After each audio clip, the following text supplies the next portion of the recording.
नमस्ते दोस्तों, मार्बल गुरुजी जितने शो में आपका स्वागत है। आज के वीडियो में आपको मैं एक पिलर की डिज़ाइन बताता हूँ। ये पूरा पिलर प्लाईवुड से बना हुआ है और इसके ऊपर जो आप देख रहे हैं ये माइका चिपकाई हुई है। और इस तरह से आप भी कहीं पे भी पिलर हो तो आप एक अच्छी डिजाइन बना सकते हैं। आजकल माइका में भी बहुत सारे ऐसे कलर आ गए हैं, तो आपको मैं कभी इन कलर का भी एक वीडियो बताऊंगा, माइका के कलर क्या। तो आप इस तरह से, जैसे कि ये देख रहे हैं आप, 4-4 इंच के ये पट्टे लगाए हुए हैं और बीच में 1.25 इंच का गैप छोड़ रखा है। अब इस गैप में आप चाहे तो एलईडी स्ट्रिप लगा के ऊपर ग्लास भी लगा सकते हैं, कलरफुल बॉर्डर टाइप।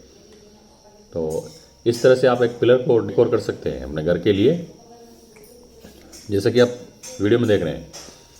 और ऐसा अगर अपन पिलर बनाते हैं तो इसका जो एस्टिमेट जो प्राइस है वो आपको 8 से 10 हज़ार रुपये का खर्चा इस पिलर में आता है विथ लेबर। वो भी साइज़ पे डिपेंड करेगा कि आपकी पिलर की क्या साइज़ है, लंबाई क्या है, चौड़ाई क्या है, हाइट कितनी है। तो एक अपने घर के लिए आइडिया ले सकते हैं। और कभी भी ऐसा अगर लकड़ी का काम करवाना है तो एक तो धूप में नहीं करवाएं, और दूसरा जहाँ बारिश का पानी या गिरता है वहाँ पे आप लकड़ी का काम नहीं करवाएं, क्योंकि अगर ये पानी गिरेगा तो लकड़ी या प्लाईवुड फूलेगा और ये सब काम वेस्ट हो जाएगा। ये सब, ये भी माइका ही है। तो धन्यवाद दोस्तों, अगर आपको वीडियो अच्छा लगा हो तो लाइक और सब्सक्राइब ज़रूर करें। धन्यवाद।